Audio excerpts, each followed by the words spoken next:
Hey everybody, Colin here with Jamie, of course. How's it going, Jamie? I'm good, mate. A little bit under the weather, but the tears of Old Trafford has made me a little bit more happier and smiling. Yes, absolutely. And we've got something special planned for everybody today, too. First, It's let's a bring big in one. someone that's going to help us out today. First of all, we've got AJ, the man himself. What's up, AJ? Hey guys, yes, I'm good. I hope you're both feeling extra happy and still elated from our amazing triumph at Old Trafford, where we absolutely put to bed a United team that, even if they had have continued with 11 men on the pitch, they were still no match for us. We still would have battered them, and it's good to finally see everything coming together. So yeah, what a result! What a weekend! Happy. Absolutely. And we trust. And I think without wasting any further time, should we bring in our special guest? Let's bring this guest on. I'm so All right. excited. Me too. I can hardly contain myself. Here we go.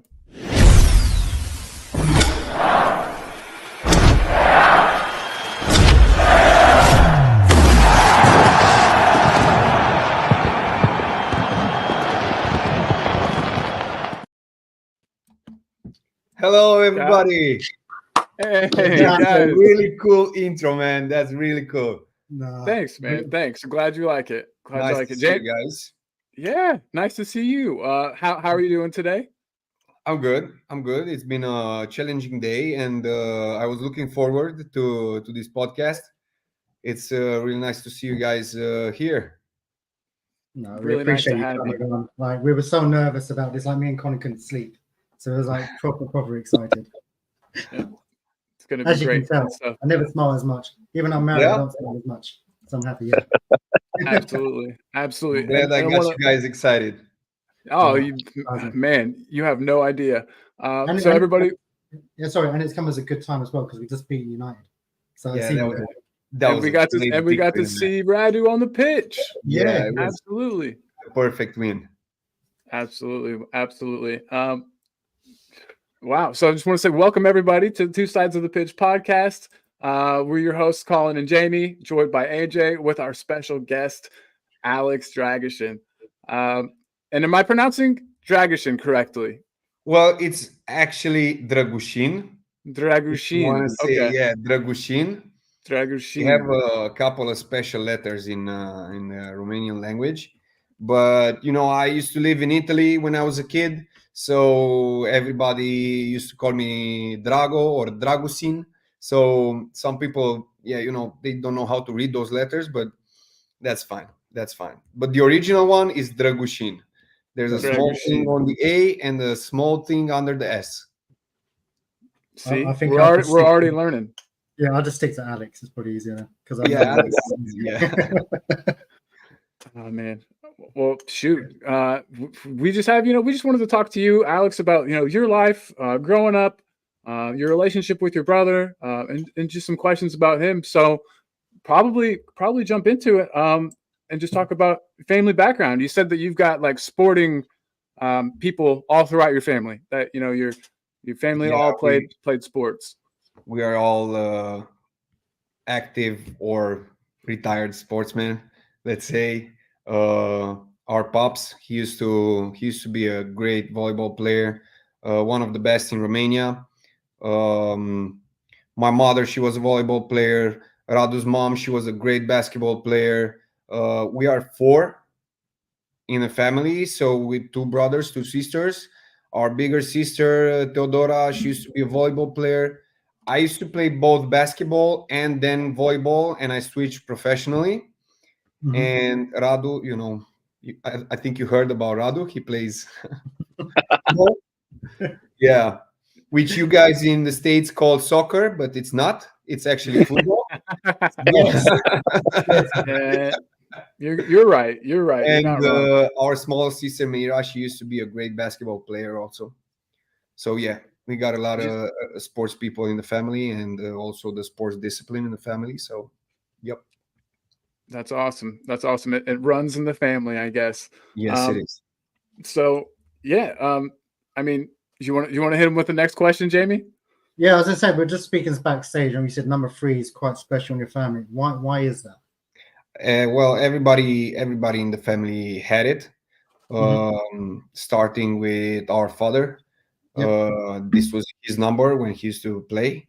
So I think, all the kids in a special way wanted to wear it. I had it for most of my career, and Radu's wearing it at the national team. Our bigger sister used to play with it, our smaller one also. So yeah, number 3 runs in the family, and also is the perfect number, perfect 3. Absolutely. Lucky number. Yep. So Yeah, do you think man. if that number was available at Spurs, do you think Radu would have taken that? I think so. Well, he's always been playing. I don't know if you remember from Genoa, he used to play with number 5. So this was his thing. The club t-shirt used to be a number 5, and national team one number 3. So he's got his thing also. He's got his thing. It's fine. Yeah, that's awesome. That's awesome, man. Sibling, real quick, is there much of a sibling rivalry? Did you and Radu have much of a sibling rivalry growing up? Well, not that much. We've got a 8-year difference between us, so I didn't have any competition regarding him with the girls, and Love it. and we were practicing different sports, so yeah, it wasn't much rivalry in us, but just regular brotherhood stuff. Yeah. 'Cause I think I read somewhere that I think he played a different sport. Was it his best friend that got him into football? It was his cousin. His cousin, yeah, that's right. Yeah. It Gotcha. was the cousin that he used to be a professional football player also. And that's how he fell in love with football. Awesome, man. And you were God talking bless the about cousin. absolutely. He owes him a lot. So the cousin, does he no longer play? He doesn't play any longer? No, he's not playing anymore. Gotcha. He's Well, that's retired. awesome. That's awesome though. Can't beat that. That's super cool. And then we'll probably kind of hit you with some questions about Radu's footballing journey. You talked about him coming from Genoa. Where else did he play? Where did he get his start playing football? I actually was last week. I was in the neighborhood where he started playing football. I saw his pitch. Nothing special, just a regular pitch. Artificial pitch. Also wasn't a regular grass one. And I actually sent him a picture. I was like, hey, here you go. You remember this one? And the team's name was Portul Studențesc. It's a big tradition team in Romania, which unfortunately got, some problems in the last years. I think financial problems mainly, and was not so present in the football scene anymore. But then he got to Regal Sport, which is a football academy here in Bucharest. And from there, I think he was 15 years old when Florin, his agent, took him to Torino. And that's where Juventus said, no, this guy, he's staying here. So that was it. That's where the super professional career started, if you want to put it that way. And 15 years old, he stayed at Juventus, I think, until he was 19. When his coach was Pirlo. It was actually under Pirlo that he made his debut in Champions League against, I think it was Dynamo Kiev, and it was actually the coach of Dynamo Kiev was the one that is now coach at the national team, which is a legend in football. Was it Sergei Rebel? Mircea Lucescu. Oh, okay. Mircea Lucescu, yeah. And after that, he went to Sampdoria. And from Sampdoria, he went to Salernitana, Genoa. Genoa was wow. I think that's where he really got his real trust from Mr. Gilardino. He was the coach, Gilardino, the Italian guy, the one with the violin. Yeah, that was his signature move. World champion. So he was a great guy, and he gave him a lot of trust. and the trust got paid off because under Gilardino, that's where Tottenham came, and he said, "This guy's good, so we should take him." Yeah. I was gonna go on that because are you guys quite close? Like, do you message each other every day, or is it like just sporadic? Well, yeah. We let's say, we got this thing.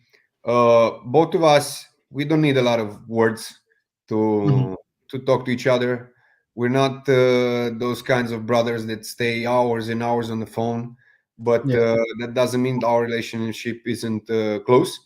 So we send, like, let's say, funny things on Instagram. We send it to each other and we laugh about it, and then we chat about it.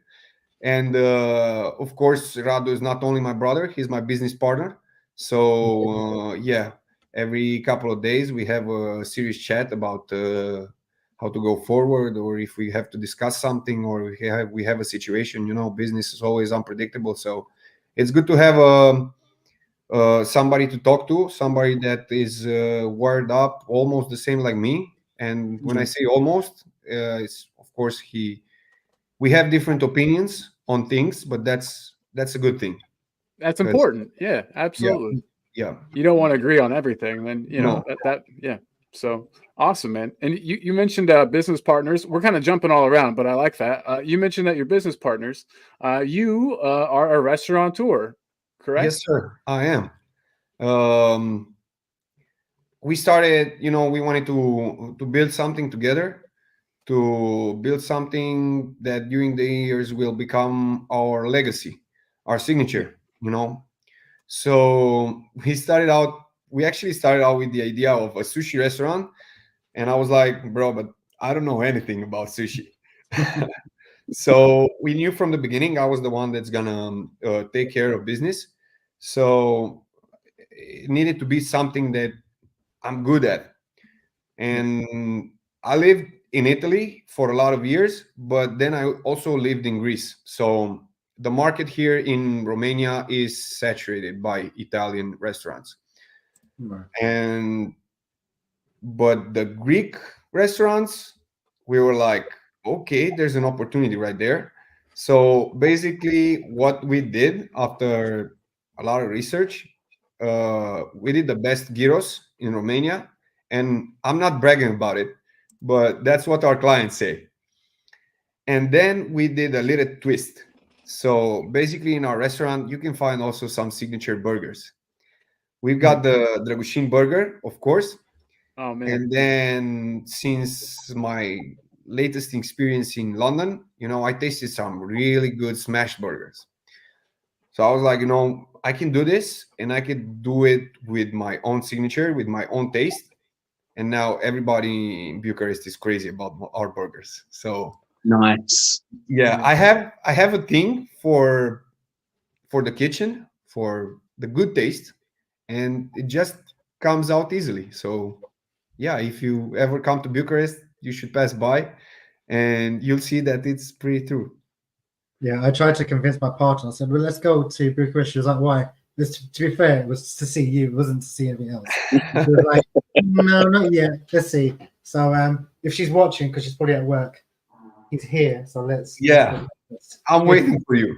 Exactly. Hey, there you go. I've always There you wanted to go to Bucharest. Bucharest is a beautiful city, and now I know that there's amazing food there. Well, that's it. I'm on my way. Yes, it is. You got beautiful places to see. The people are really nice. It's a really, really safe city. So we are on top 3, I think, among the safest cities in Europe.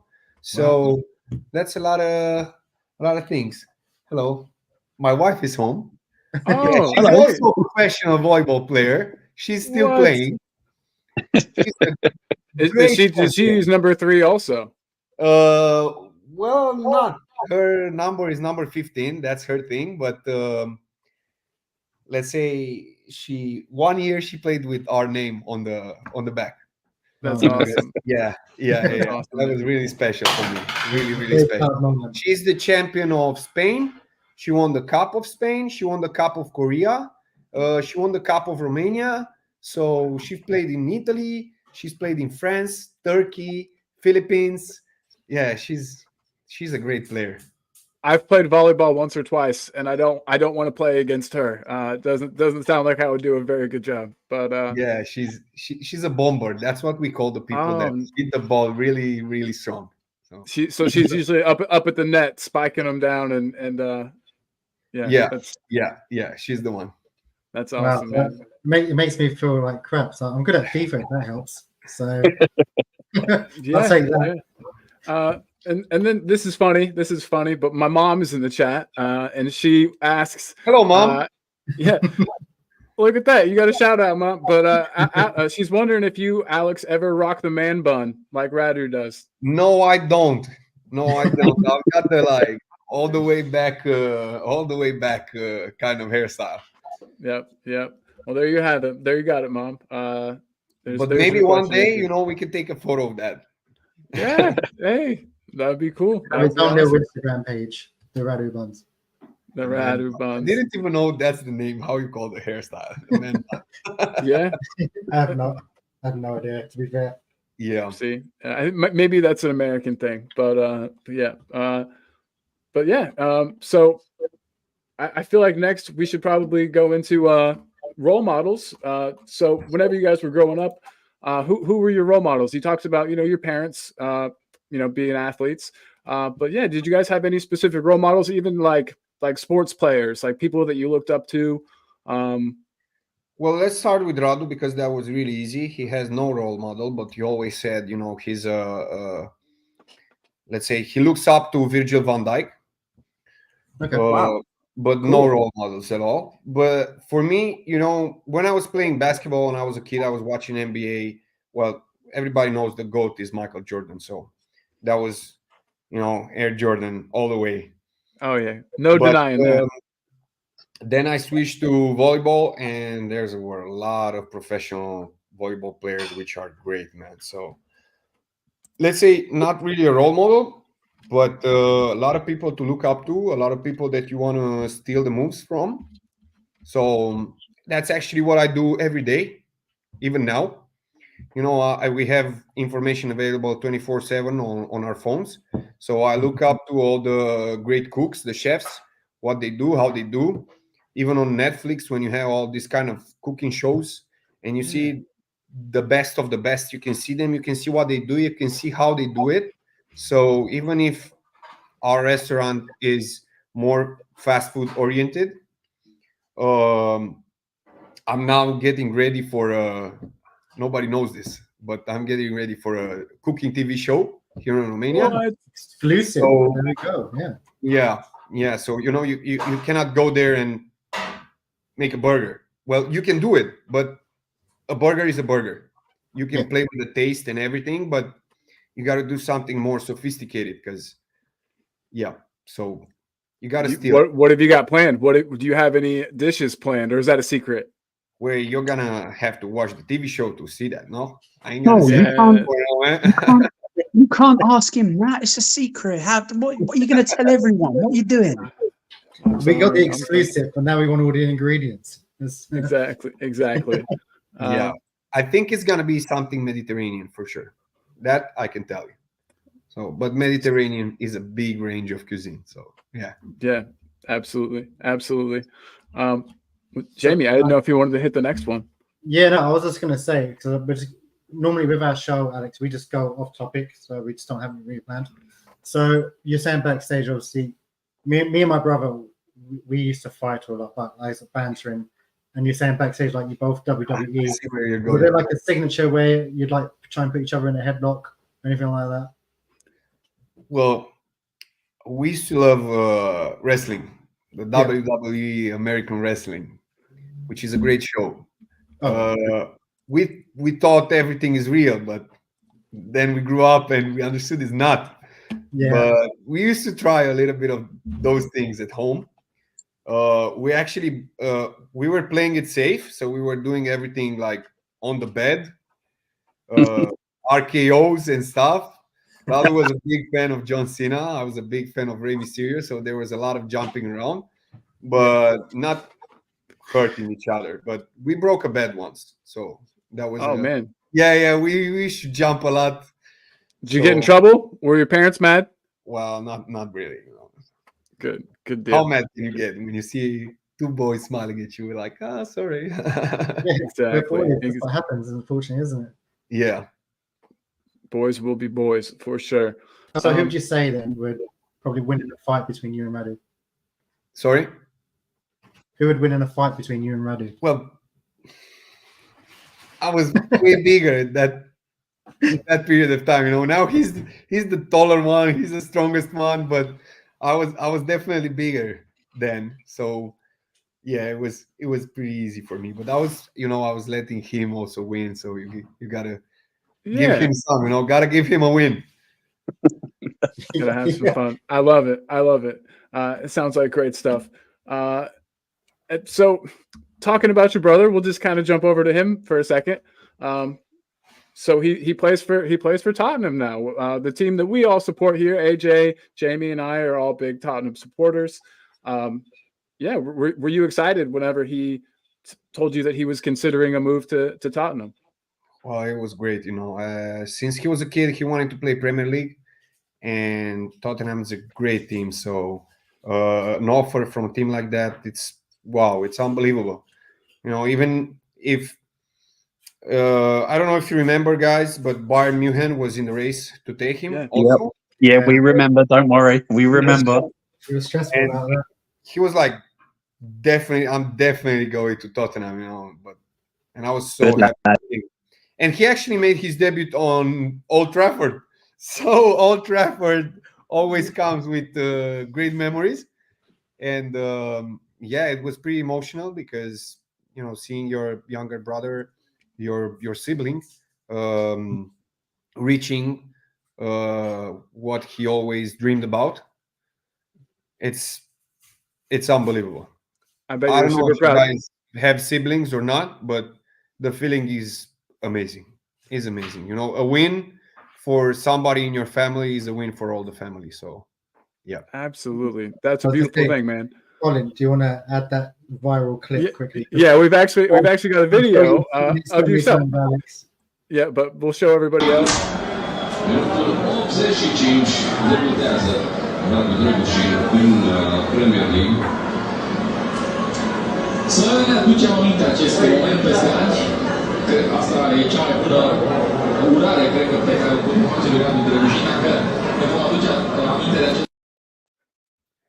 That was a proud brother if I've ever seen one. Shall I tell you what I like about that clip? Even though you're really proud, they still got the marketing of your restaurant. Well, of course. You had to get the restaurant. I even got a little bit emotional now because I'm reliving the moment in my head. So that was something. So obviously, because it's kind of like an anniversary kind of thing. Because obviously he came on last night as well to take over from Van der Ven. So it's kind of like So did that bring up memories again? Obviously, seeing that, they've been obviously quite exciting for you. Yeah, every time I see him on the pitch, it's exciting. So, yeah, it's just great. I wish I could have more free time to go there and see him live, but it is what it is. We gotta enjoy every moment that we get together. Oh no, I agree. He'll be with Spurs for a long time. By the way, for Mom Julie, that's my hairstyle from the video. There you go, Mom. There you go. You got to see it. You got more hair than me. I wear this hat because I'm kind of bald, so I'm jealous. I'm jealous a bit of your hair, Alex. But that's okay. You take a trip to Turkey, you're all solved, man. There you go. Oh, Love it. I was going to say, because I was at the game for his European debut, so he still got a round of applause even though he got sent off. Did you have a conversation with him after the game, just if anything happened? He didn't talk to anybody after the game. My Did brother, he's like did that. You not reach out or anything? Yeah, he's a very analytic and logical kind of player. So from my side, I have to say I'm not a football expert, but I've seen things like this in Sergio Ramos a lot of times. Yeah. He's a great player. So it's either you take a red card or you take a goal. So I think that was pretty necessary. Agreed. And every great player would have done the same. I'm glad he didn't get injured. The other player didn't get injured. and in the end, you gotta take one for the team. So yeah, but he even I got to talk to him one day after, Okay. and yeah, he was pretty pissed off about that, but he did what he had to do, exactly like you yeah, said. I mean, you rarely see him pissed off. You actually rarely see him emotional about anything, any kind of emotion. As I told you, he's a super logical kind of guy. So he analyzed what could have been done, and I'm sure he's practicing even harder right now. I don't know anybody practicing harder than Radu. He's all the time the last one coming off the pitch, but yeah, his role model was and still is, as a working matter of fact, Cristiano Ronaldo. It's that mentality, So even if you go on his Instagram page, you will see only one thing: hard work beats talent. So that's the way he's wired up. Somebody would say he made a mistake. I don't think it was a mistake. I think it was definitely necessary. But you guys saw him yesterday, and I was wishing for a goal of his so much, but it was already 3-0. So, but he played well. He had a really good match, so I'm glad about that. Yeah, I think that's a good thing as well, because we've got so many fixtures now. There's going to be a lot more opportunity, because for us fans as well, it's quite annoying because we want to see him play a little bit more, because we want to understand who he is. Because you see like the little clips, which is fair enough, but we want to see him on the pitch ripping people apart. Yeah, I love Radu. I love Radu as a defender. I love the way he plays. Watching him, he's a no-nonsense. I will come, I will take the ball, I will take everything sort of defender. He's solid, he's reliable, and he just needs minutes. But we are blessed as a club to have 3 superb centre-halves. And as you said, Jamie, with the games we've got coming thick and fast, Radu's going to get his chance, and he's gonna be a quality defender for us for years to come.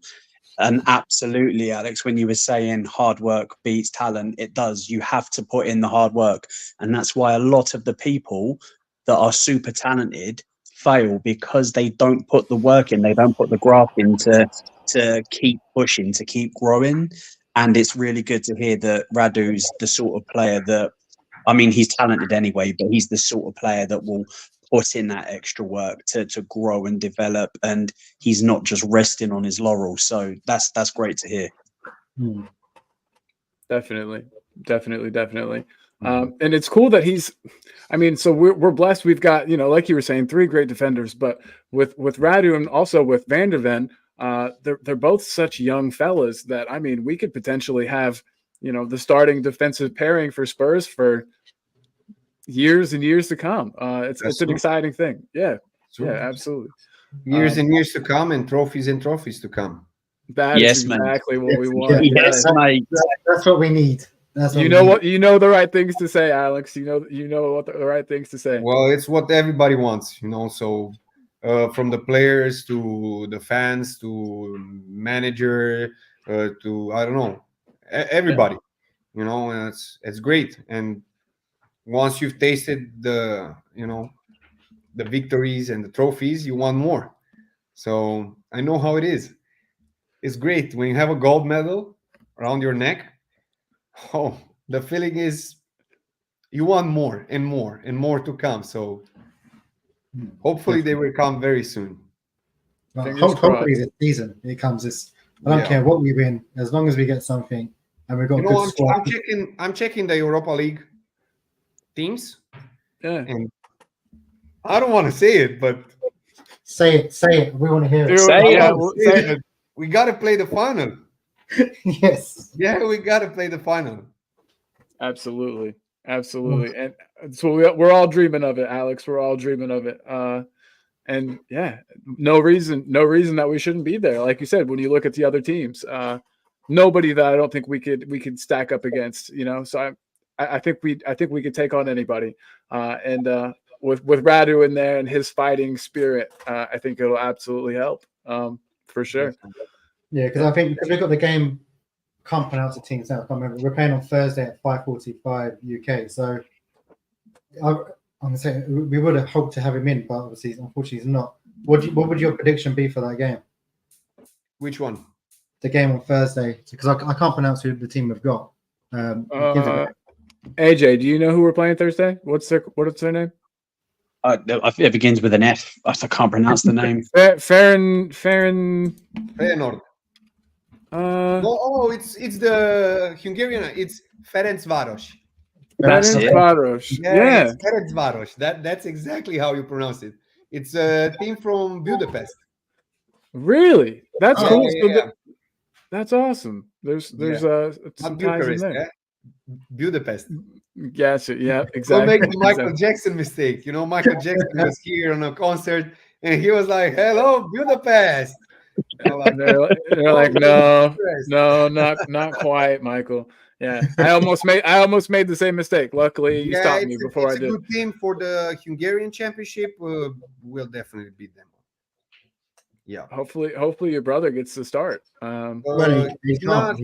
Oh yeah, I forgot the red card. Yeah. I forgot. Yeah, it'll be the match afterwards. Because that's where I was going with it. And then I realized, oh crap, he got sent off. But it's good. He's gonna come back on time because I'm gonna be there for the game against Roma. That's for sure. Nice. Yeah. As I told you guys, I grew up in Rome. I played for Rome for 7 years. Yeah. Wow. Yeah. That's awesome. I've got 6 gold medals with my team from Rome. Okay, it's not AC Roma. It's a different team from Rome, but still, man. got to wear the same colors. But all my teammates were big AC Roma fans. They took me in numerous occasions to the stadium. Great atmosphere, great fans, very respectful, and we're gonna be there. Got my friends over. You know, I enjoy seeing my friends lose. We did it in the Italian championship. Radu was a big key player against the victory against Rome with Genoa. I think they won 2-0. Yeah, 2-0. And, you know, all my friends texting me, haha, we're going to beat your brother. And I was like, okay, let's wait for the result. And 1-0, I was like, haha, who's laughing now? 2-0, I was like, go home. Right. It's done. It's done and dusted now. Yeah. Yeah. So I'm actually bringing over two really good friends of mine and ex-teammates of mine from Rome for the game. So I'm gonna enjoy seeing their faces when we win. Nice. So when you come to London, do you normally stay with Radu or you're in a hotel? No, I'm staying with my brother, man. Oh, nice. Yeah. It'd be a bit harsh if he says, no, you can stay in a hotel. I'm like, no. Well, I wouldn't mind, but there's none such thing. That's lovely. Yeah. That's lovely stuff. We've got United Spurs of America in the chat, another big Spurs YouTube channel, and he says big up to the panel and Alex Drăgușin for making some time for the show. And Alex, we really do appreciate it. Cheers, guys. Thanks, good to see you from the United Spurs of America. That's a great name, by the way. It is a cool name. That's an amazing name. Yeah. Good Absolutely. Marketing right there from the States. For sure. And you know how we said we were going to hit you with some random just questions. I liked this one in the chat. Do you guys do Halloween? Is Halloween a big thing? And for you guys? I mean, do you guys dress up and do all the fun stuff? I mean, in the past, was when that we ever were kids, it was not such a big thing here. Gotcha. Yeah. But we got very Americanized in Romania.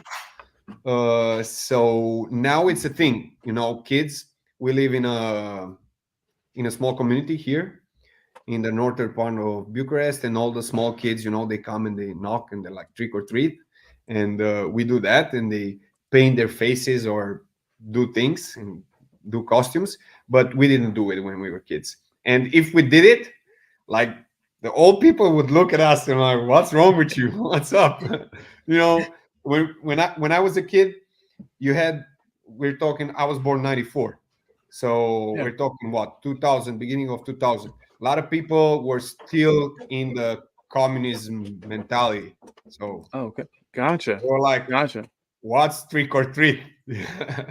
But we got some kind of trick or treat because we go for Christmas carols, and we go and we sing for other people. So it's just like trick or treat. We go, we knock on the door, and it's like, "Would you like us to sing for you?" And we go in groups of people, and we sing, and they give us sweets or even money. You have a good singing voice, then. I used to, but as you may hear now, my voice is a little bit different. It's not really good. I'm not good at singing anymore. And don't worry, Mom is asking a question here. If I came to your restaurant, what should I order?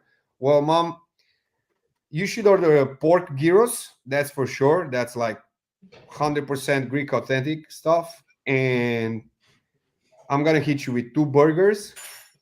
That's the Drăgușin burger and the super smashed burger. And then if you have some space left, I got some really good ice cream in the shop. So nice. Yeah. That is awesome. That is awesome. She's got one more question. I'll get some other questions, I promise, but I'm hitting my mom's because she's my mom. But she says, what does Radu eat for a cheat day? What's some of his favorite foods that he can't eat all the time, but that he's a robot. He's a machine. He doesn't do cheat days. He's like all the time eating. He's boring actually. He eats chicken breast. Yeah. With a little bit of soya in the pan, and then red sauce pasta, the Italian way, with a little bit of Parmesan cheese on top and the basil leaf. But that's basically his everyday meal. If he wants to go crazy, he goes crazy like at an Italian restaurant eating some different Italian food. Yeah.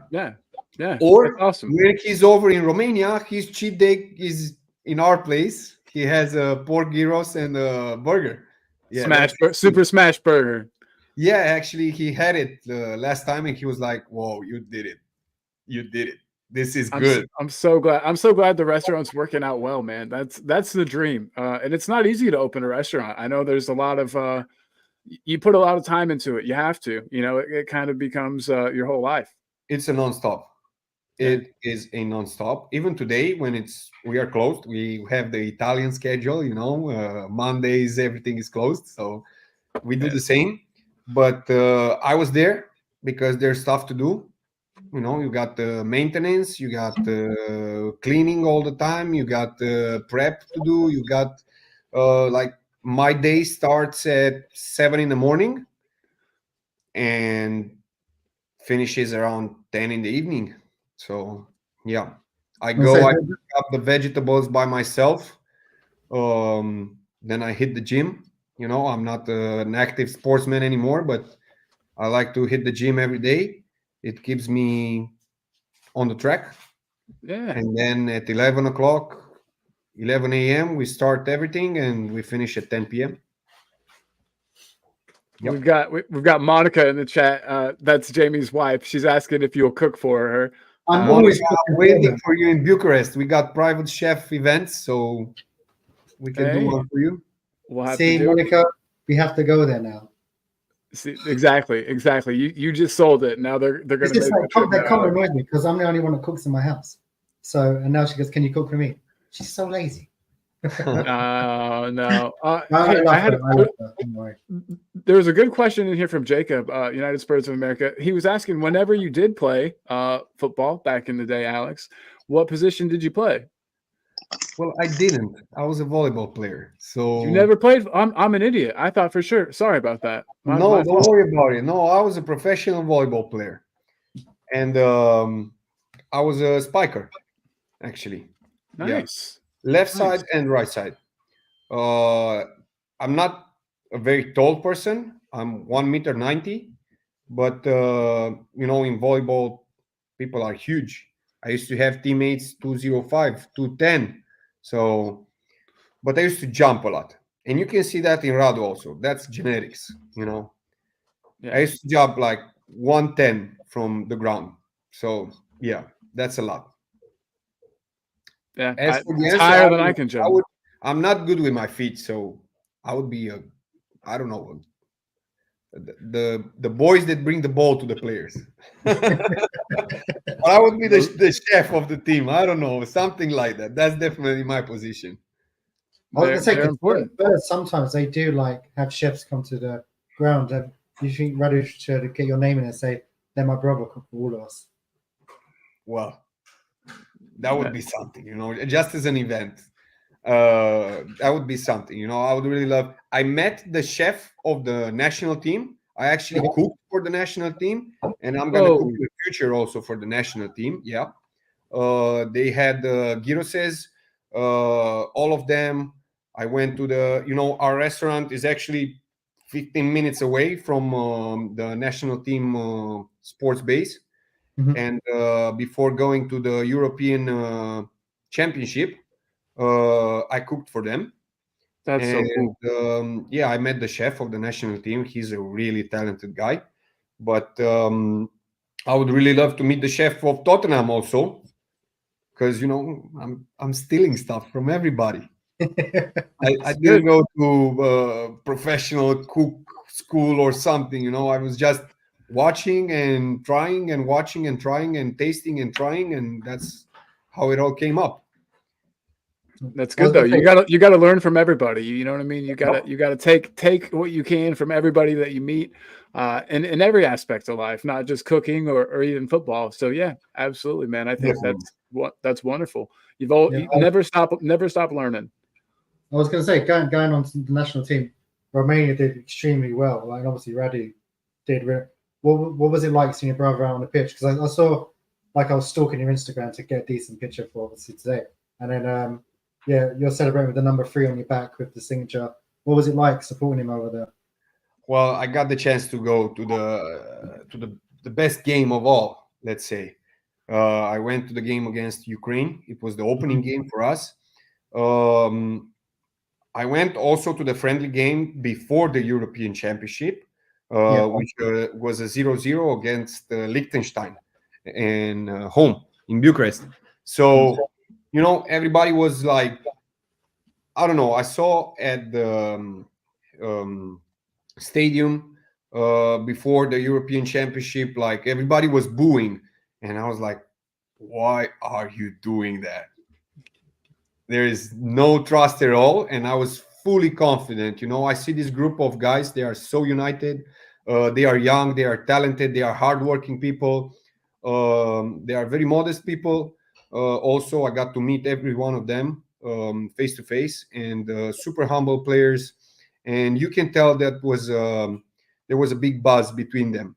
Everybody wanted to do something that stands out, and they did it. It was a perfect European Championship for us. The game against Ukraine was unbelievable. I was there with all my family, and that was great. So this is what I do. I also taste things. My wife is cooking. Oh, nice. Lucky man. A pinch of salt. Look at that. So, yeah. Wow, that was actually good. Really good. No salt? No salt, no. No, yeah, you're like, never mind. Never mind. That was good. And you're making us all hungry, Alex. You're making us all hungry. Fish with I don't know what, fish with sweet potatoes. Oh, it's great. Sounds delicious. It's all about the good meals. You gotta enjoy life. You gotta enjoy the good food, man. Yeah. So about the national team, it was a big surprise. We knew the guys were gonna fight, and they fought, and we basically 3-0, against Ukraine. That was a wow for everybody. You got players there that I don't know the value of the team. They used to do this thing during the European Championship. They used to compare the value of the team. It was like our team was 90-something million euros, and their team was 400 something. So wow, that was like, you got the goalkeeper from Real Madrid, you got the striker from Chelsea. I think only those two guys are the value of our team. So Yeah. it was That's awesome. unbelievable. The whole Bayern Munich at the Bayern Munich Stadium, we played on Allianz Arena, So Yeah. he went to Tottenham, but got to play on the Allianz Arena anyway, and was all yellow. Wow. And you can distinguish our yellow T-shirts from the Ukrainian ones. Our yellow is warmer, and you can see that those T-shirts all around, man. And everybody, singing the Romanian anthem was like, I have goosebumps right now. It was unbelievable. I was singing with my pops. We were like holding arms, and we were singing, and we were crying like babies. We got so emotional. We were crying, and we were like, let's go, everybody, the whole family.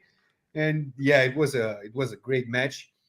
It was actually so consuming emotionally that I fell asleep super early. I was like 9 p.m. I was sleeping already. The game was at 2, and we were so hyped that the adrenaline all wore off, and you were like, all right, I need exactly. a nap now. Exactly. It was unbelievable, and from there on, I think this amazing group proved the whole Romania that we need to believe in them, and we need to trust them, and they are our best ones, and there's a reason why they are wearing the Romanian T-shirt. And it's a lovely team to see play, and a lovely team outside the court. And I cannot wait to feed them again. We are doing something in November when they are playing home again. We are making a nice meal for them. That's lovely. Good stuff. And AJ, you said you had the next question. You had one. Yeah, something just came to me. So actually, it's 2 questions. I'm going to fire them off both at the same time. So, Alex, important question. Do you own a Spurs shirt? And besides your brother, who's your favorite Spurs player? If I have a Spurs shirt? Yes. I have numerous Spurs shirts. Good lad. We actually have in our restaurant, we have a wall of fame, let's call it. We have the collection, the family collection, and we have Radu's shirt there, and we have our captain's shirt right there. Actually, our captain's shirt is now available for a giveaway. Since we have access to all these items, we don't want to keep them all for us. In the end, what are we going to do? A museum of shirts? No. So especially for the young ones which come over and look up to the shirts, we have one shirt at a time. We give it away in contest kind of thing. You eat something and you have the chance to win a shirt. We started with the national team shirts. Actually, at the opening, we gave away three national team shirts and a pair of boots, all of them match worn. Then we had Cristiano Ronaldo's shirt from Juventus. Yeah, we gave it away as a Christmas giveaway last year.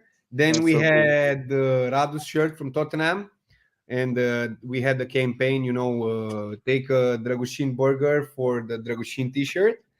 And we also had, then during the Euros, we had Radu's shirt from the national team signed by all the players. And I think it was, I don't remember well what was the campaign like, but it's the same. You eat the gyros and you get the chance to win. And now we have our captain's shirt as a giveaway item. And the Tottenham captain, right? Heung-min Son? Yeah, Heung-min Son. We have Heung-min Son's shirt. And each and every one of you that come over and eat a Super Smash Burger have 2 chances to win the shirt. Yeah, we're gonna have this giveaway until Christmas, so there's enough time. And yeah, I've got another shirt home, which is dedicated to my wife, from Radu. And those are the Spurs shirts. And as I still remember your question, AJ, which is my favorite player after Radu? Yeah. AJ is still with us? Yeah, I'm still here, buddy. Okay. So I've got many players, let's say. But I really liked, and I like him a lot, Gareth Bale. Yeah, he's a great player, man. He's retired now, but he was a great player. What a phenomenal kick, man. Oh, yeah. Really strong guy. If I don't remember well, but please correct me, he was a rugby player. Yeah. Yeah, came from rugby. The coach told him, look, you've got really talented feet, so get into football. Yeah, so really, really good guy. But from this team, wow, this team has a lot of great players, man. It sure does. Udogi, he's a great player, talented one, and really hardworking, good presence on the field, connecting everything. Vicario, wow, oh my God, Vicario. He's a great goalkeeper, man. He's like a Duracell battery, never stop. Yeah, the captain, of course, Heung-min Son. He's a great guy. He's a great player. A lot of them. Those are all great answers. Great answers. And the Gareth Bale one was cool. We actually did a show dedicated to Gareth Bale last week. We're all big fans of him as well. My favorite player. Yeah, I love Gareth Bale. So sad when he left. Never cried so much. So hey, we've got some more questions from the chat. If you got time to get through a couple more, Alex. Let's get into it for sure. Awesome. You're a good man. Thank you so much for your time. I can't tell you enough how much I still appreciate that. 15 minutes. I think in 15 minutes the dinner's gonna be ready. So perfect. Hey, that's good stuff. So I keep hitting United Spurs of America questions, but he said before Radu joined Tottenham, did you have a favorite Premier League team before that? I see where this question is going, but no, I didn't have a. I have to say, my wife is born and raised in Madrid, so she's a real Real Madrid fan. So cool. So she was happy when Gareth Bale went over there. That's She said yes. I was yes. Yes. Yeah. She's happy. I wasn't happy. Yeah. Happy wife, happy life, guys. So exactly. Keep that in mind. You said you just got married, so keep that in mind. Absolutely. I'll definitely remember that. And then Phil Coys has the question: who is the best Romanian player of all time in your eyes besides Radu? Adrian Mutu is my era. Yeah, Adrian Mutu is also my era, but we gotta give him credit. He was an amazing player, man, amazing. But there's a but.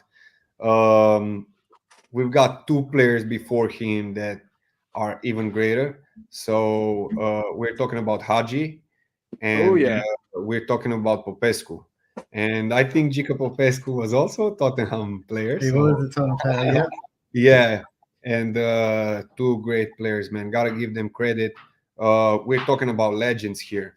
We're talking about people that are at the level of Maradona, Pelé, Cristiano Ronaldo. I think, players are of different eras, but they were the ones.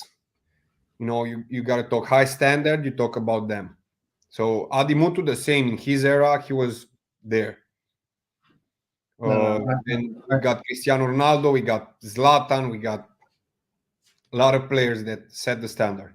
So yeah, Ronaldo Nazario. Yeah, my wife is here. She's contributing to this. She knows ball. She's got good knowledge. Yeah, absolutely. It's a pleasure. It's awesome that we get to have her a little bit on the show too. It's nice. we get everybody involved, and I love that. I was going to say, Alex, do you get like starstruck? Because I'm assuming you've met some of the Spurs players in person, like Sonny and. Well, I didn't have the pleasure to meet Sonny. Okay. Not yet, at least. I would love to meet him. I actually wanted to talk to him about food and stuff. Still those ideas. We lived in Korea. Yeah. My wife, as I told you, she played in Korea for 2 years. So we got to experience the Korean culture and everything. They are amazing people. Amazing food, by the way, guys. If you get to eat Korean, go for it. And I didn't get the chance to meet Sonny, but I got the chance to meet Vicario, got the chance to meet Udogi, and they are great guys. What did you talk to them about? Because obviously they're both Italian, and you obviously lived in it. Yeah, well, it was saying hi in Italian. You know, I was congratulating them. It was, I think, what was the second game? Everton, yeah. 4-0. So that was amazing. Yeah, that was amazing. So I didn't get to speak to them much because, you know, there's a lot of people there. Everybody wants to get a piece of them. So we were at the family and friends lounge in the Tottenham stadium. And you know, they were quite shocked. You know, I speak Italian perfectly. You know, you cannot tell I'm Romanian when I speak Italian. So you're like, oh, hello, I'm Alex. You know, you're Radu's brother? I was like, yeah. You know, in Italian, they're like, yeah, I'm Radu's brother. Hey, guys, nice to meet you. Good play and everything. That's awesome. So you and Vicario probably hit it off. Their parents, I got to speak to his parents a lot. They were actually against Leicester City. We were holding on in the cold weather together. That was a shock for me, you know. They were pretty well dressed. I didn't know it was that cold in the UK. I was like, it was August, guys. Come on. I mean, I came here, it was 35 degrees Celsius, and went there, and Leicester City, the day of the match, was 12 degrees Celsius. I was like, what's happening? What's wrong? What's going on here? Is this winter already in August? Yeah, so we were like complaining about the cold weather together. And it's like, yeah, Italians, they love to complain. So do the English. We complain about everything. So it doesn't matter.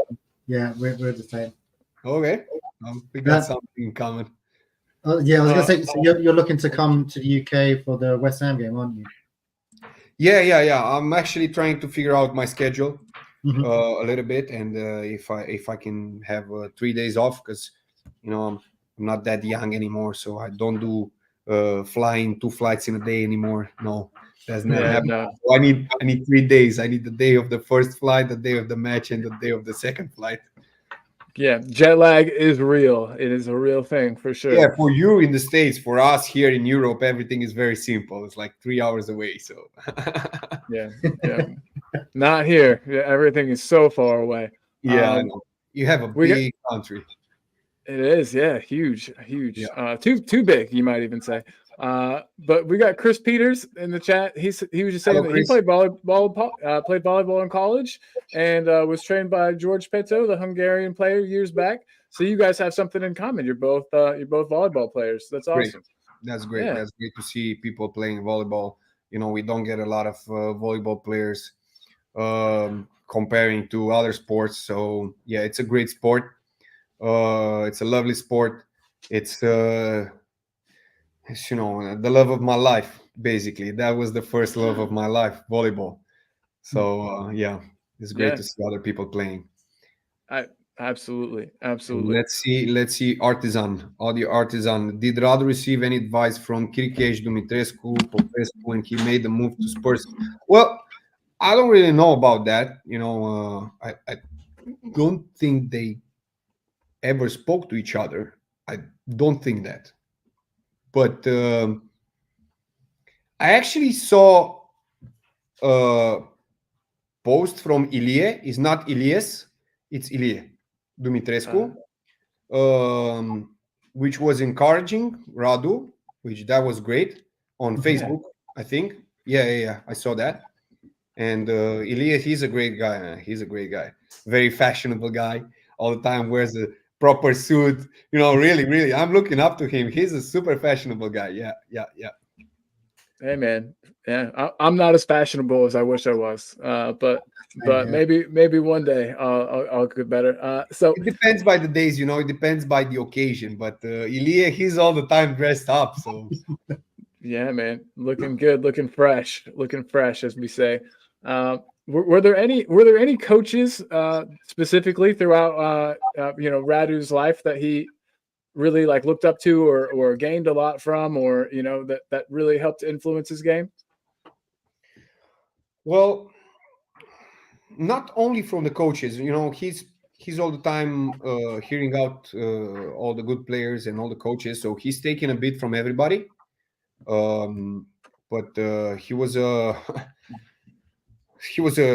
team member of Juventus when Juventus was, we're talking Buffon, Bonucci, Chiellini, Cristiano Ronaldo. All these guys shaped him in a way. Pirlo was a coach. Wow. So we're talking about people that won everything. And there's a reason why they won everything. But I think in every team that he was, he took something from the coach and from the players that inspired him in a way. But also in general, I think Gilardino was a key part of many things that Radu did as a progress on the pitch. I even remember there was a tactical corner, which Radu was the main key player right there. And because of his physical qualities. Yeah, so everybody saw that he was a hardworking guy, and he wanted to reach his full potential. So his ears and eyes are always open. Just like yours with the cooking, right?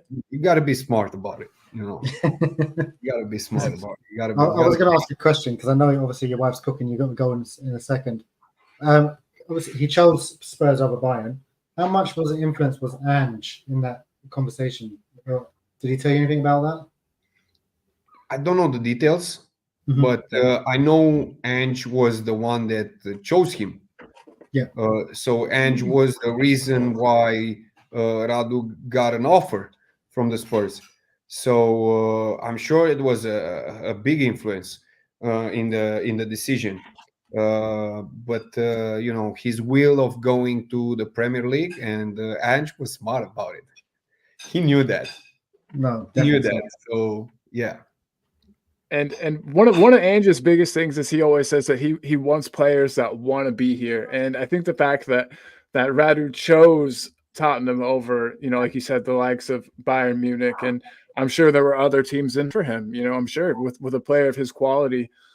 So yeah, I think it speaks volumes about your brother and about his dedication, and he must have really bought into what Ange was saying, because like I was saying, Ange is very adamant about the fact that he only wants people who want to be there. And so yeah, I mean, I think it says a lot about your brother, and that he believes in the project going on at Spurs and thinks that he can achieve success there.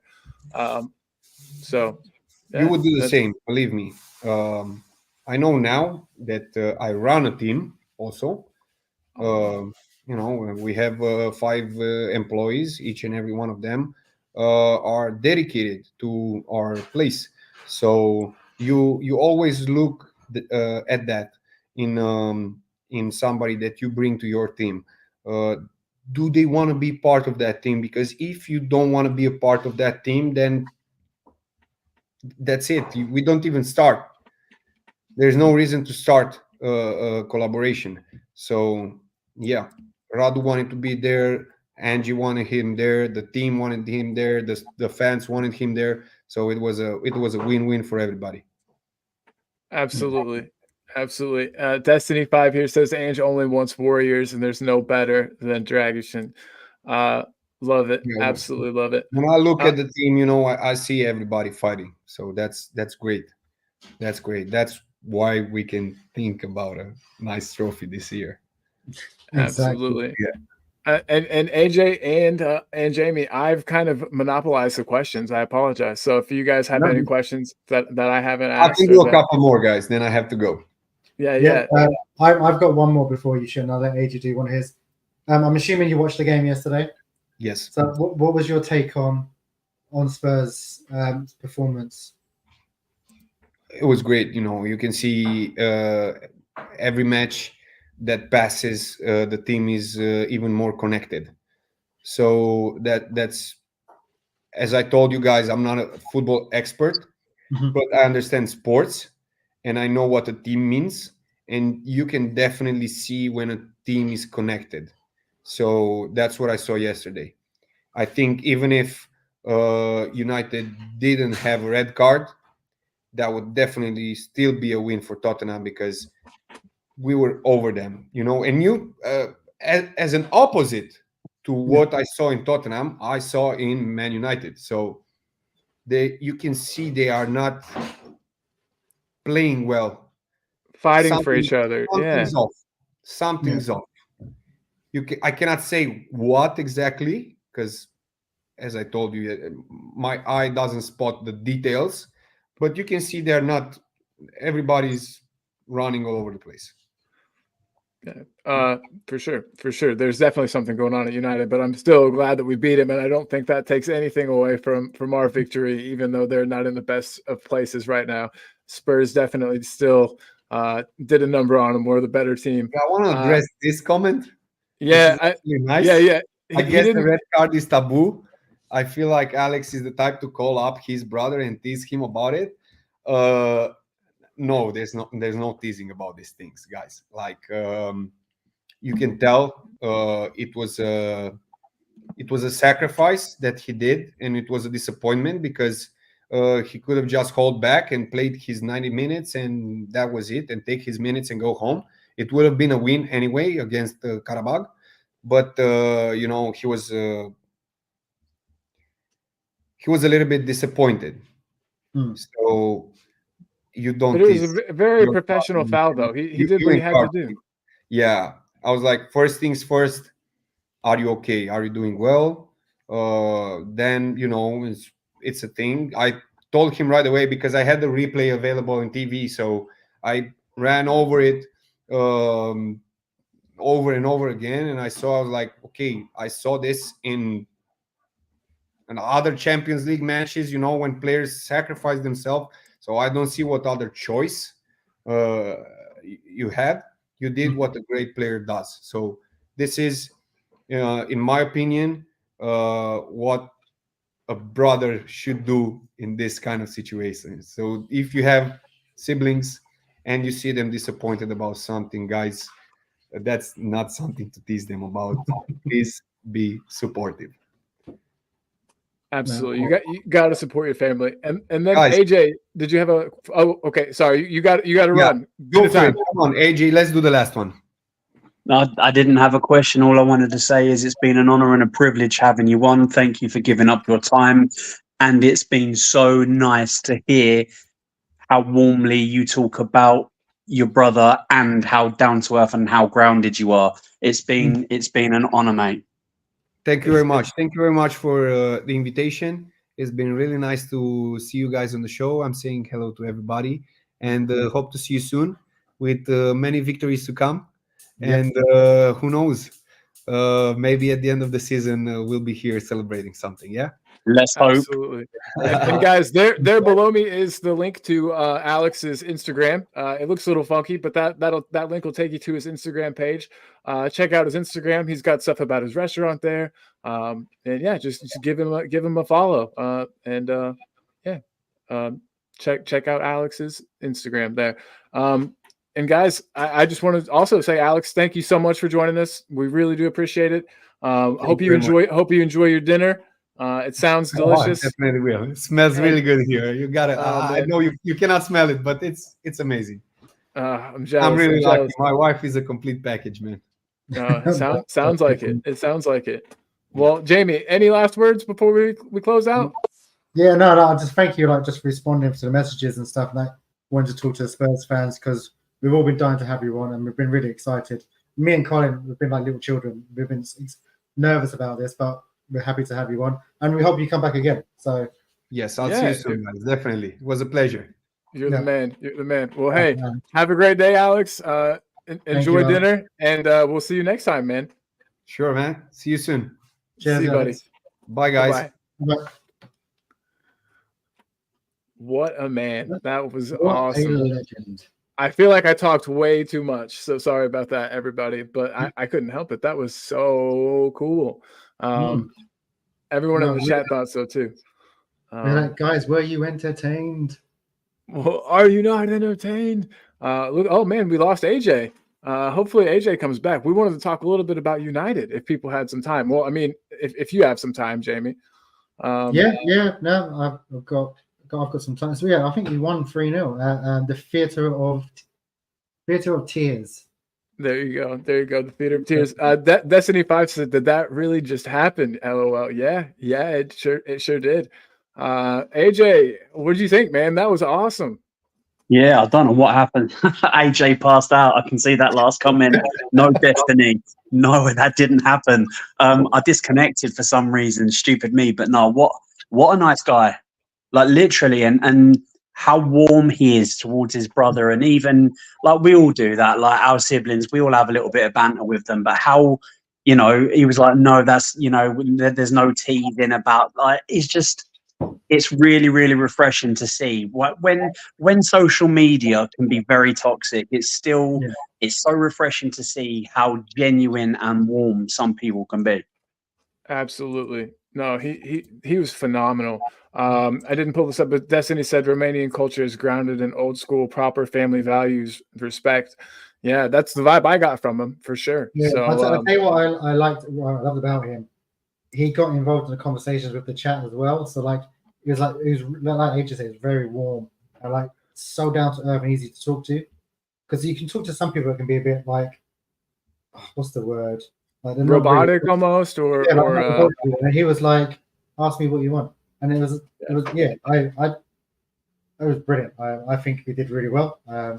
And some people don't want to go live. He was totally cool with the live. That was awesome. And he said that he would be back. So hopefully we can have him again. And he asked any read your mum's messages as well. So that's always a good thing.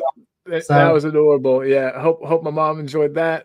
She's gonna clip that and just rewind that over and over and keep watching. That's it. Some interaction with Mama Sievers. Absolutely. Go on, Alex. I know that warmed my heart a little bit. My cold dead heart warmed it. Yeah, man. Guys, this is Two Sides of the Pitch podcast. That was Alex Dragusin. Dragusin. I'm still mispronouncing it. Dragușin. Dragusin, yeah. Dragușin.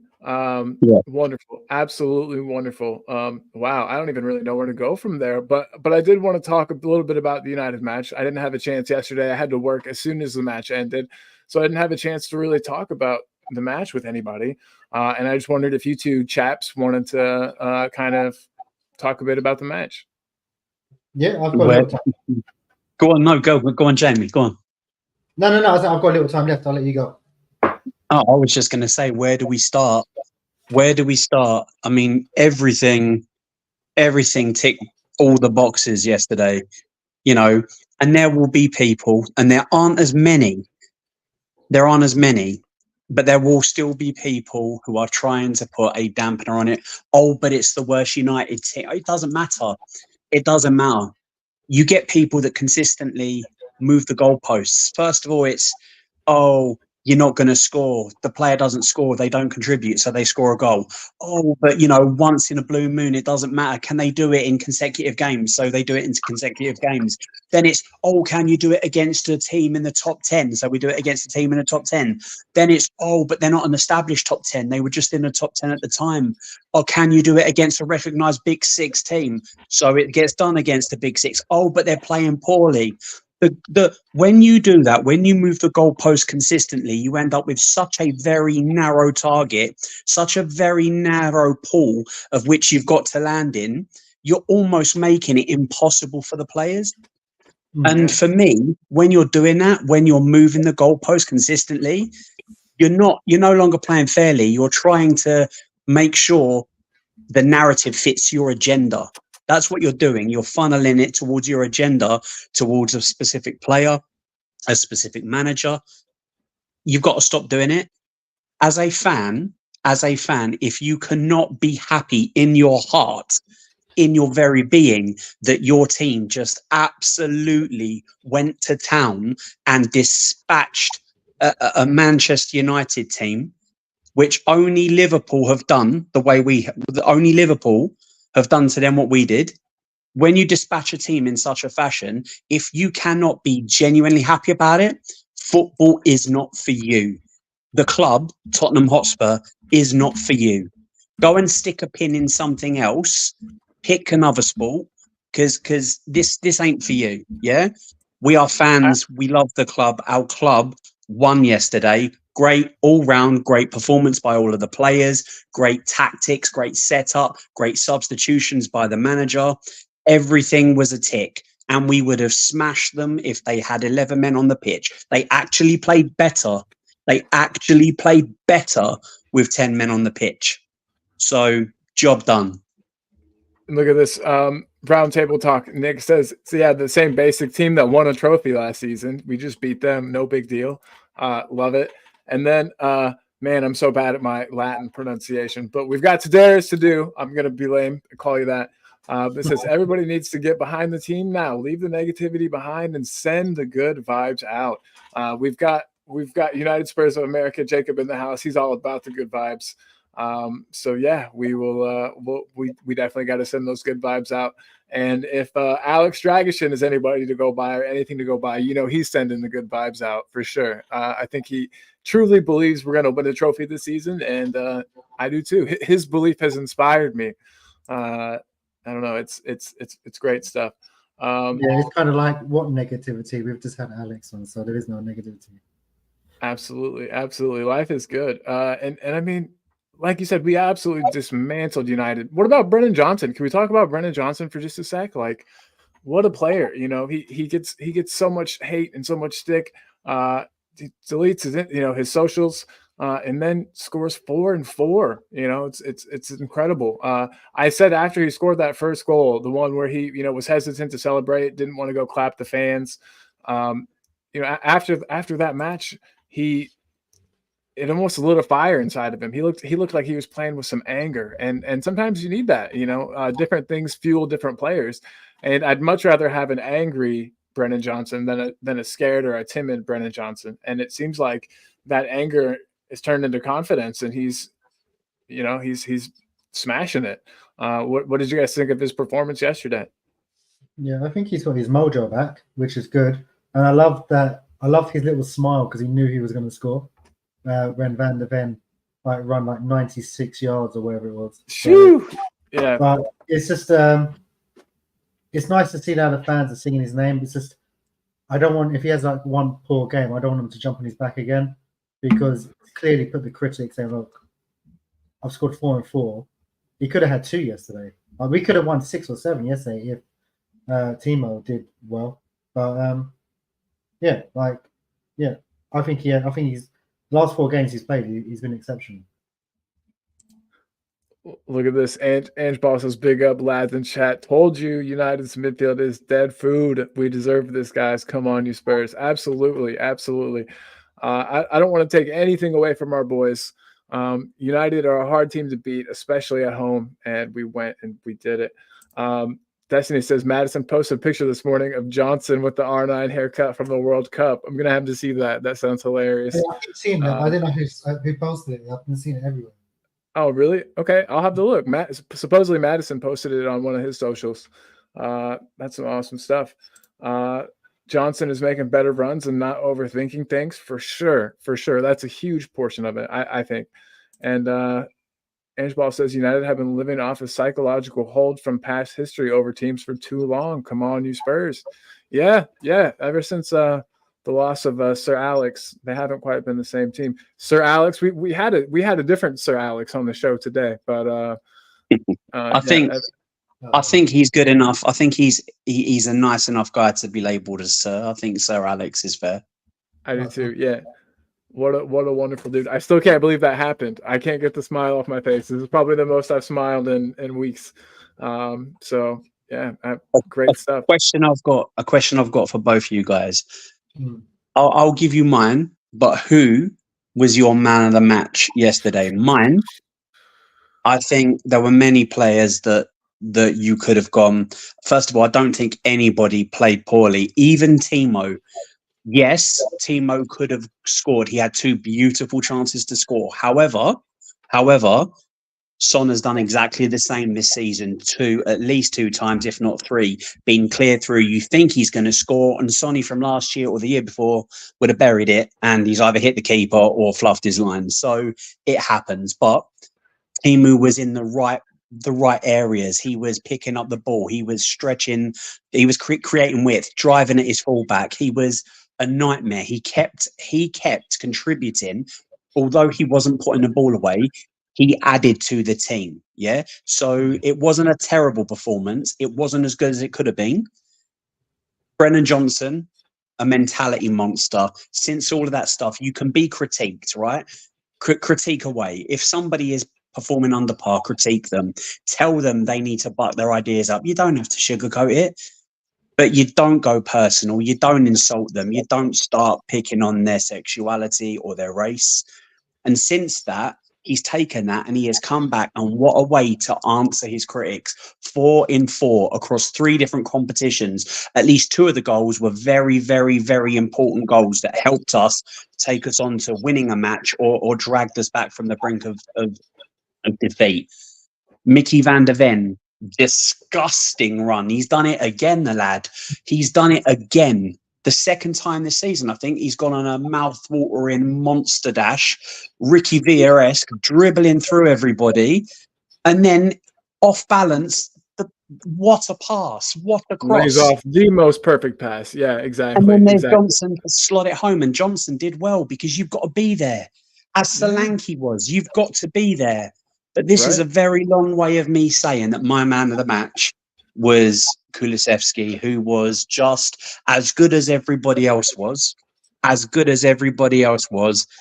Kulu was on, I think Maddison was brilliant as well, but Kulu was that next level. The man is a machine. He is a monstrous, all-consuming, football-playing monster. And if he keeps being utilised in that position, and him and Maddison work brilliantly together. If they keep playing and they keep developing, I see good things. I see very, very good things. Absolutely. No, but a lot of people in the chat are agreeing with you. I wanted to highlight my mom's comment because she's got to go back to work, but she said that Timo also was making sure he was pulling a player away from the others. You know, just being there and making those runs. He occupies space, and defenders have to pay him attention. So that's a really good point. Mom knows ball. But yeah, so there's to do saying that his was VDV at first, but looking at the game again, definitely Kulu. Zapor says Kulu. Chris Peters says Kulu. What about you, Jamie? Who's your man of the match? See, mine was Van der Ven, but I haven't watched the game like 10 times now. I probably have to agree with AJ. Like Kulu was bossing that midfield. It wasn't just like barging away. He was controlling the game, which gave Maddison the space, which was really good to see. Because if you see from in the first half, there's like 3 or 4 people around Kulu, and Maddison had no one around him where he could have passed the ball to anyone. So yeah, Kulu was brilliant. But I'm going to say we also have to big mention to Bentancur, how good he was yesterday. Like, And we got. I'll be absolutely gutted because we can't take him out because he's too good. He's running things right now. It was that midfield did not mess about yesterday. They went there with 1 point was to destroy United. And going to United, I know they're in a poor form, but still Old Trafford. We all know Old Trafford from the Fergie days. Only Liverpool have destroyed him there, and now us. Like even the boys that came off, Pape Sarr, when he came in, I was like, oh god, this guy just runs around. He assisted straight away with Solanke. Yeah. So and that came from taking a shot. We need to start taking more shots, and I feel like we're getting to that point. Shot, and then you can see they did straight to Ange. He was like, what's going on? And we ended up scoring from the set piece, which was nice to see. But it's just, I want a big shout out as well. Like the away fans were all you heard like yesterday, it was just away fans.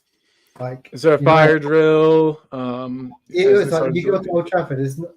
For them to be silent and booing shows how good we were.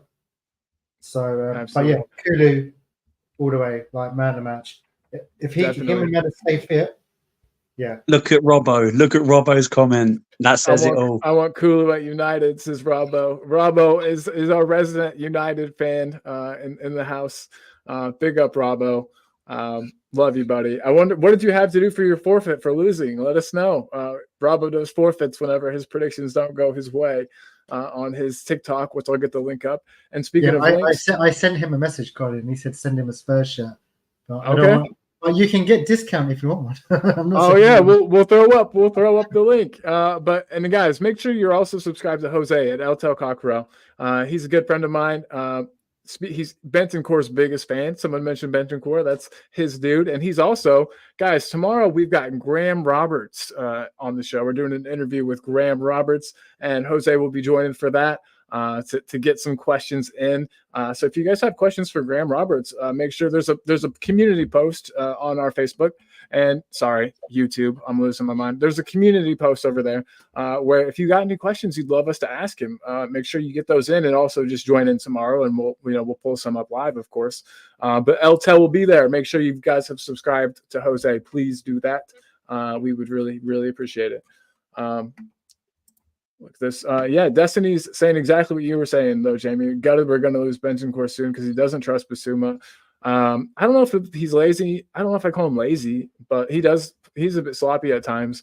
But are we going to lose Bentoncourt for sure? Or has that been, is that a for sure thing? I hope we don't, because like Bentoncourt is my favorite Spurs player, closely followed by Kulu. I think the disrespect they both get. I mean, they've both had issues. You've got Bentoncourt, who's had some really, really bad injury problems, come back, then had another injury, and now he's finally picking up he's getting his game together again and establishing himself in the team. And you got Kulu, who everyone knows playing on the wing isn't his forte, but he does it for the team because he's a team player. And we've seen how dangerous he is when he's occupying a position that he wants to play. So I think they're both brilliant players, but we can't afford to. Basuma's done well. He hasn't been bad, but he's not Bentoncourt. He's right. For me, you're talking about an A-star player and a B+, and that might be, some people might think that's disrespectful, but that's the way I see them. Bentoncourt is an A-star and Basuma's a B+. I mean, you know what you're going to get from Basuma, and more often than not, you'll get a good performance. You know, he'll be important for you, but he's never going to reach the heights that Bentoncourt is going to reach. I think you're probably right on that. Like Bentoncourt, he's no nonsense. He get the ball and move it, and if he can take on, he will. With Basuma, I think he takes too long on the ball, and he tries to do too much. So I think that's where the players are completely different. I'll be gutted if he's suspended. And look, it's to Darius to do saying Son accepted the apology. They're making a mountain out of a molehill for no reason. 100%. Chris just back quickly. What he said: if Bentoncourt is going to get banned, then surely something should happen to Enzo Fernandez, because you can't just put one without the other. Because then it's like, you can't do it. Like, I can't find a word because I was going to swear, but yeah, if one's got to be done, then the other person's got to be done as well. You can't just pick on one team. Fair, agreed. And look at this. If Fernandez at Chelsea isn't being punished for his songs about France, why should Bentoncourt? So yeah, you and Destiny are on the same wavelength here. But yeah, guys. Spurs are doing well. They're letting us take him out. Who knows? Angeball is saying agreed, and always said that people had to be very patient regarding Benny and his return to full fitness. Yeah, I mean, he had 2 major injuries last season, and he's come back looking just as strong. That says something about him mentally and physically. You know, it takes a lot. Whenever you do your knee ligaments like that, you can kind of have some fear of re-injuring yourself, not trusting your body. It does not seem like he is that guy at all. Destiny saying he feels like there's an echo in the room.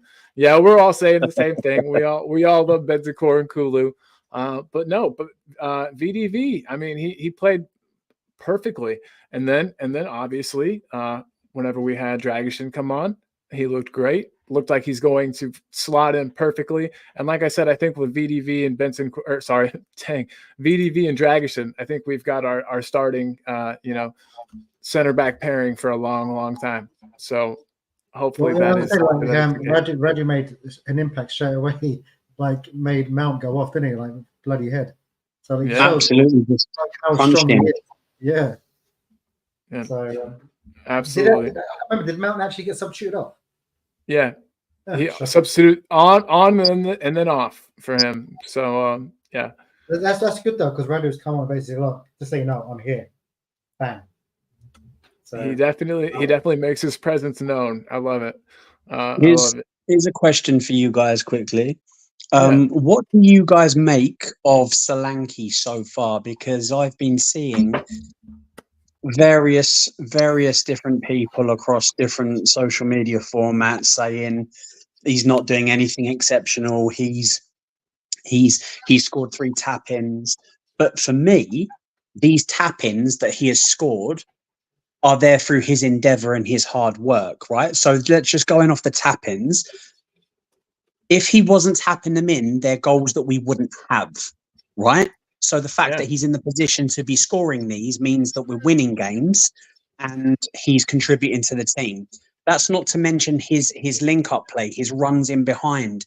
He's offering himself as a target man. He's dropping deep, winning the ball and allowing his, almost like Kane used to do. He's not Kane. He's not Kane's level, but he's contributing to the team. He's pulling himself out left and allowing your Werners to come in, to drift in, for Udogie to drift in. He's pulling himself out wide right and allowing Johnson to do the same.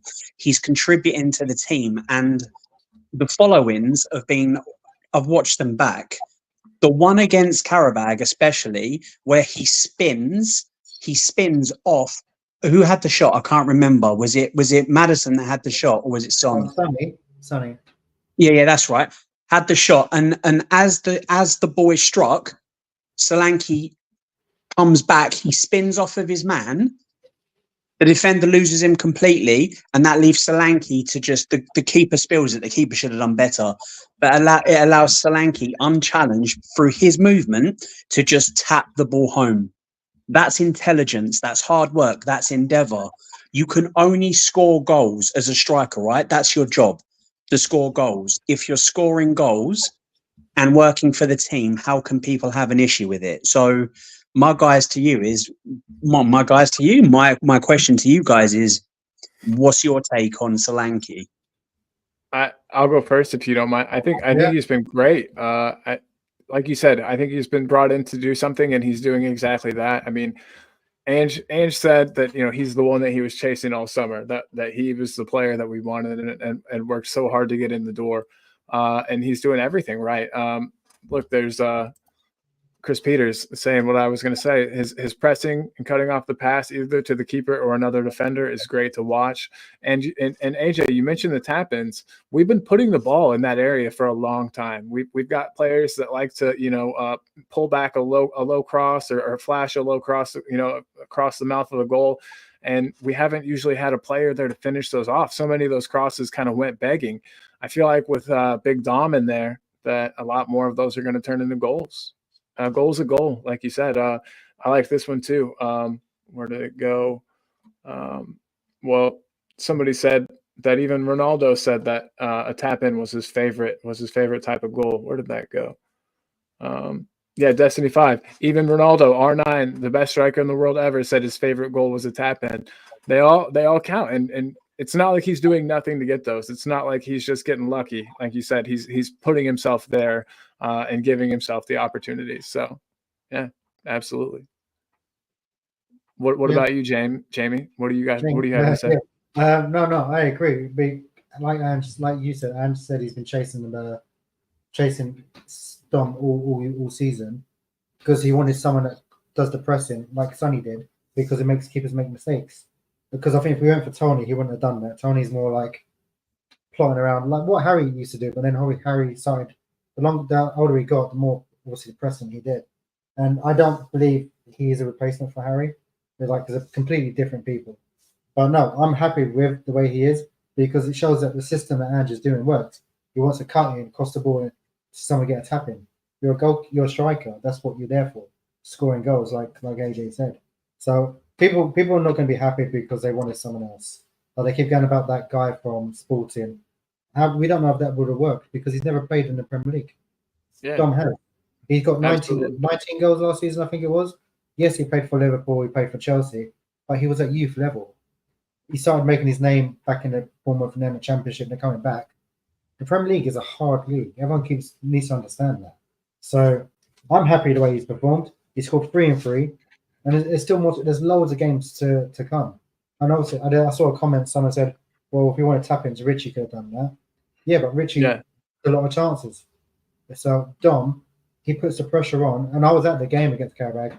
The goal that AJ was talking about, the shot, how quick his movement is crazy. So no, I'm happy the way he is, and I'm hoping he gets a little bit of a rest for Thursday, and bring in Lancashire because he's fit now to give him a goal. But I hope Lancashire deserves a go. I saw Mikey Moore come on. I was like, I really want to see Lancashire. So I'm hoping Lancashire gets a kick about on Thursday because we're playing the Hungarian side. AJ, you asked a question, but can we flip it back to you? What do you think of Solanke so far? I think he's exceptional. I think he was a great bit of business. I think that given the choice of him or Ivan Toney, I wanted Solanke. I didn't want Toney anywhere near the club. He's there for the paycheck. He's got the wrong sort of mentality. There's no loyalty. Whereas Solanke just works and works and works from second one to the final whistle. He runs and runs and runs. We're playing the same system. Ange has made a few tweaks to it. If you guys have noticed, I'll get on that in a second. What I've seen, what I've noticed.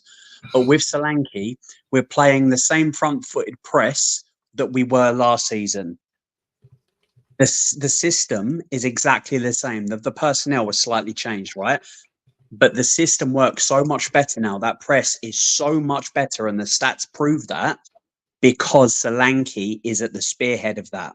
If Solanke wasn't there, when Son was at the forefront, the press wasn't as good. When Richie was at the front, the press wasn't as good. With Solanke leading and his hard work, his efforts, his closing down, we are turning the ball over in, I think, 5 to 6 passes quicker than anybody else.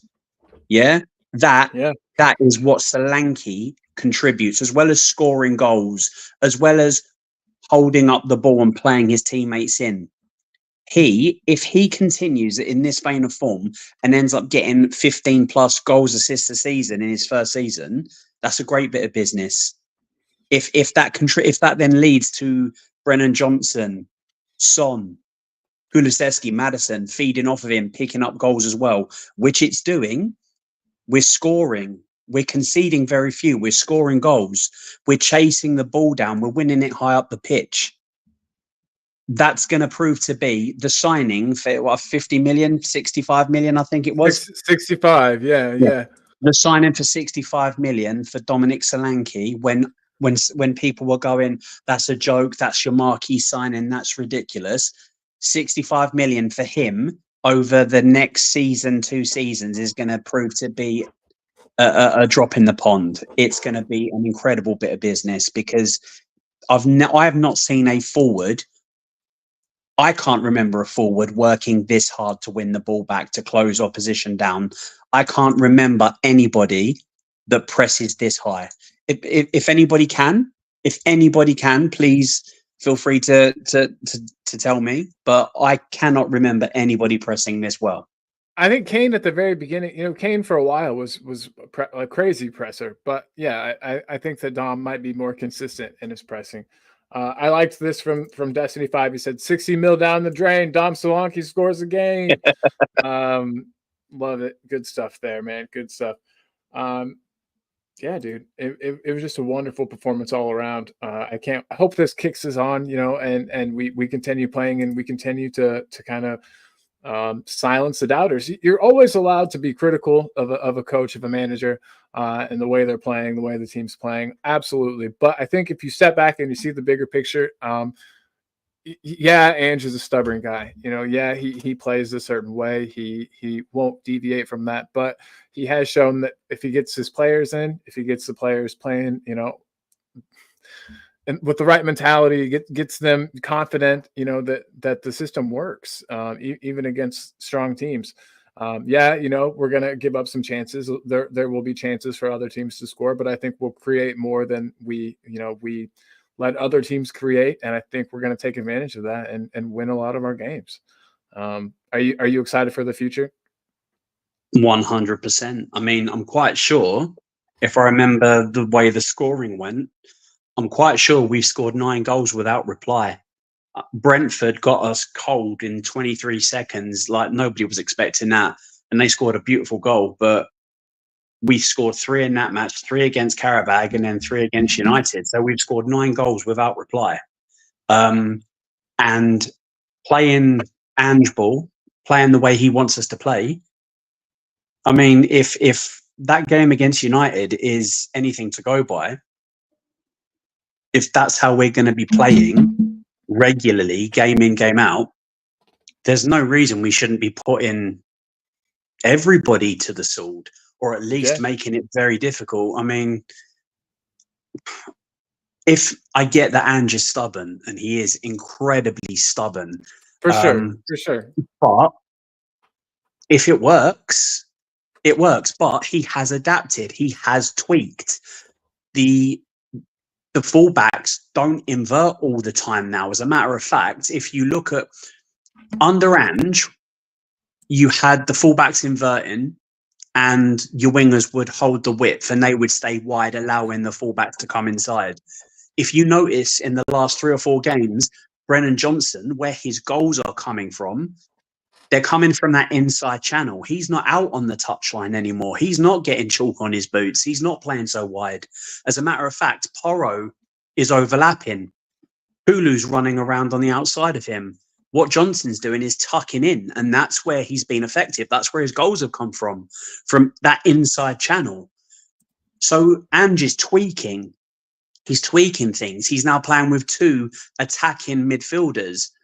All right, Hulu literally does everything. I mean, he's defensive. The Swiss Army knife. He's like a Swiss Army knife of a player. Exactly. Yeah, Exactly. But the fact is that he is a consummate attacking threat, as is Maddison. And he's making these tweaks. He's adapting, and it's very subtle, but it's enough to be getting us wins and points that we would otherwise have thrown away. It's gradually coming together. So yeah, we might get that trophy in the second season that Ange always gets. We might still get it, and I have faith. I've got the faith, man. I really do. So yeah, 100%, dude. I agree with everything that you're saying, AJ, for sure. 100%. I think, guys, I also wanted to tell you, I know I didn't tell anybody, my cat had surgery today. I got a text. He's out of surgery, doing great. So everyone, give a big shout out, give good vibes to .com, my cat. He is out of surgery and is recovering now. So big up to my cat. Everyone who wanted to know, Colin's cat is okay. So that's a good thing. But yeah, man, seriously, I just can't get over how much fun that interview was. And we've got another one tomorrow. Graham Roberts, going to be crazy. Talking about trophies, talking about glory. That's something that Graham Roberts is gonna, know all about. Yeah, I don't know. Exciting times. For sure. AJ, did I lose you? No, I'm still here, mate. I'm still here. Okay, good. I started talking and then I just wasn't sure. I was like, oh no, did I freeze up? But no, you're still here. I have to go here pretty soon for work, but I just wanted to thank you, man. Take a phone call. Yeah, no worries, buddy. Take your time, man. And I've just seen a comment from Lee. Can you put it up? Yeah, Lee, I didn't even know you were here, my guy. Let me find it. Sorry, I'm way up. I had to scroll up to find the Instagram handle for our boy Alex again. But Lee Smithy Smith, he says Richie got 13 or 14 goals last season for the tiny bit he played, and he gets shit 24/7. Now you're saying if Dom gets 15 goals this season, he's amazing. Come on, mate. Right. First of all, Lee Smithy Smith, my boy. I know you are the founding member, or the founder and the chairman, and probably the CEO. only member of the Richie fan club. Listen, yeah. I thought the shit that he got was unjust. I mean, purple patch or not, when you're banging in the goals, a goal is a goal. I don't care whether you're hitting a 40-yard screamer top corner or whether it's a tap-in. If you're scoring for your team, you're doing your job. And I've got no problem with him. When he plays and he scores and he contributes, there are certain games where you need a player like Richie. But the issue is the best ability is availability. And whether it's through injury or his mental health, he's just not available. He's not consistent. And unfortunately, in the world of football, you need a player that's ready to go. You need a player that can play the big games when called upon. And unfortunately for Richie, that just it isn't him. I appreciate what he did. I appreciate getting 13, 14, 15 goals for the club. That's great. But when you're doing that and you're playing a handful of games because for whatever reason, you're not available, I mean, that leaves your team in a situation where you're going to have to rely on other sources to contribute and pick up the goals and get the points. So having a striker that is ready to go and is available is paramount. It's a must. And that's Solanke. And Solanke offers more all round, in my opinion, than Richie does. I mean, Richie is good at what he does. There are certain games where you need him to be proper needling the defender, winding the defender up, getting in their faces. You need that sometimes. And can Solanke do that? Is he that sort of player? We know he can manhandle. He did that against Saliba. We know he's rough. We know he's tough. But is he that sort of annoying pest that's going to wind the defenders up to the point where they could possibly get sent off, or at the very least be on a yellow card and have to adjust their game? We don't know that.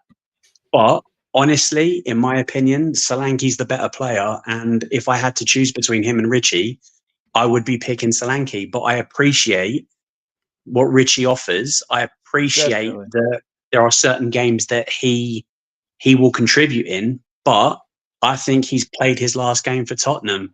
And if that is true, right.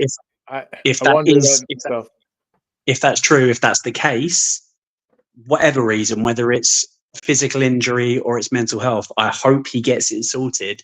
I hope he overcomes it and is able to carry on and have a decent career. But at the end of the day, I support Tottenham Hotspur. The name on the back is almost irrelevant to the badge, the crest on the front. So thank you, Richie, for what he's done. But if I have to choose between the two players, I'm going to pick Solanke. I don't know if you can see that tattoo, but yeah, the crest it's the most important thing. Can I just say, how skinny are your legs? Too skinny. I need to get some muscles in there. I feel like you were the chicken on the ball. Hey, stop it! But no, you're right. But yeah, I got tiny little legs. Zapor said because of Smithy's comment, he's gonna have to wait to get aboard the Solanke train until he scores some non-tap-in goals. Yeah, I totally. I mean, I think that we'll see him score some great goals. I really do. I want to see some of his anime celebrations. I'm a big fan of anime myself, and I know he is as well. So hopefully we get to see some of his cool anime celebrations. Maybe he'll pull out the mask, do some cool stuff. Support says Richie's going to play some side competitions for us for sure. I hope you're right. I really want to see more of him because I do think he was underrated. I do. Roundtable talk. Nick saying famous tap-in merchants Kane and Holland. Absolutely.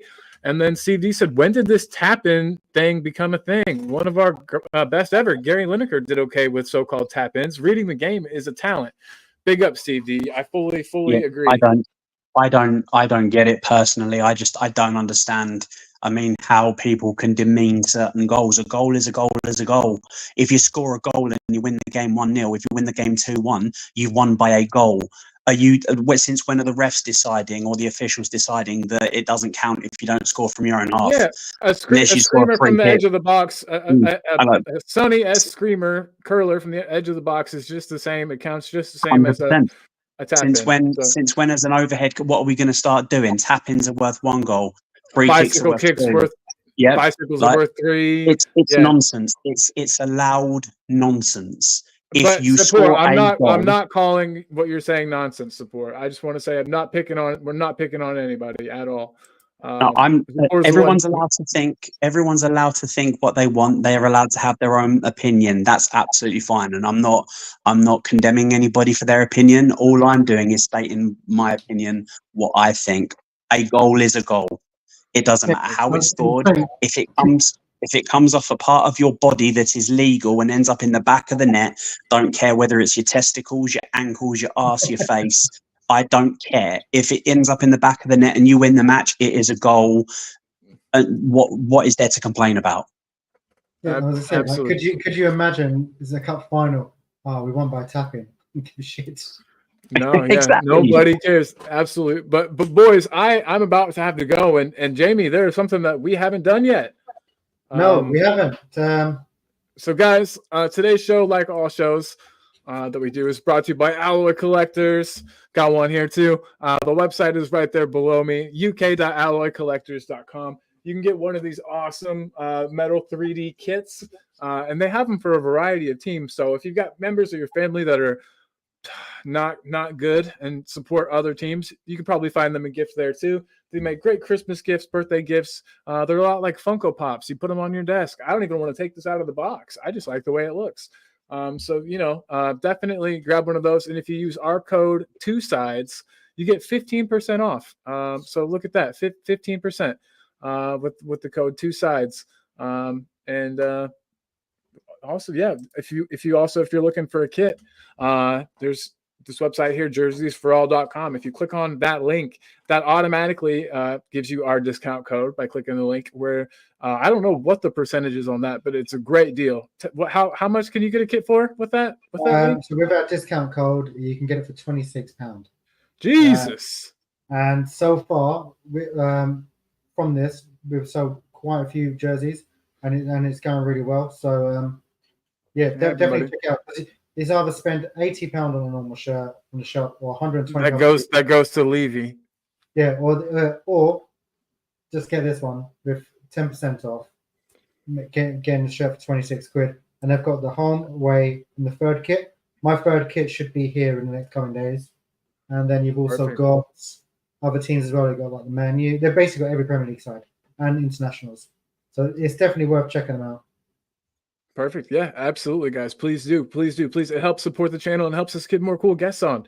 And speaking of cool guests, tomorrow, Graham Roberts will be here. I'll be joined by Jose from El Tel Cockerel.